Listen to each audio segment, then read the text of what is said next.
ويا دوب وصلت لحد البيت رميت فاسي ورميت غلقي ومسكت كرست وقلمي اكتب على جراحي وألمي. تعبان في حياتي وبتألم مجروح ومش قادر اتكلم. كار الفلاحه ده كار تعبان. تروح الغيط تروع عيال، تفحت مصارف وتعزك حشيش واخر السنه محصولها مفيش.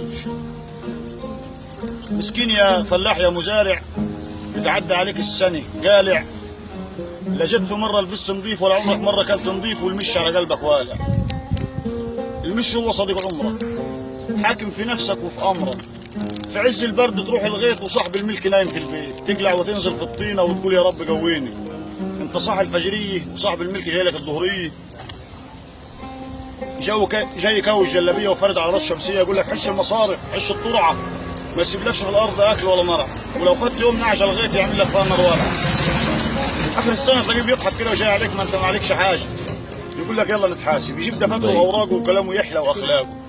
يقول لك انت خدت جموع ب 1000 جنيه وخدت تجاوب 1000 جنيه وحارت ودراس 1000 جنيه. طب وانت يا مزارع فاضل لك ايه؟ يا خدت ملاليم يا ما خدتش. ولو فاضل لك شليت التيم يقول لك سيبها لنا دي لاستيم، من بعد شيلك سباخ وتيب نتروح وشك زي جفاك. ومراتك قاعده بتستناك بتقول لك فين اللي قبضته. عايزين نحاسب الجزار وبتاعت الفاكهه وبتاعت الخضار وبتاع الانابيب واقف لنا على الدار بخبط لنا بالليل وبالنهار.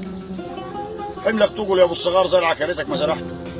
تمد ايدك في جيوبك ما تلاقي حاجه تطلعها، لا مجمد تلاقي ولا فكه ولا حتى سجاره تولعها. تقول لك اقعد بعيالك هاخد هدومي واسيبها لك، تسيبك وتطلع على ابوها، الناس تقول روح وهاتوها، تروح تصالح ودادي وتحب على الراس وتراضي، تقول والله ما انا راجعاله. يغور في داهيه مع عياله، ده ميل بخت وميلني وغير المش موكلني ومن شيل الميه مبهدلني. شفت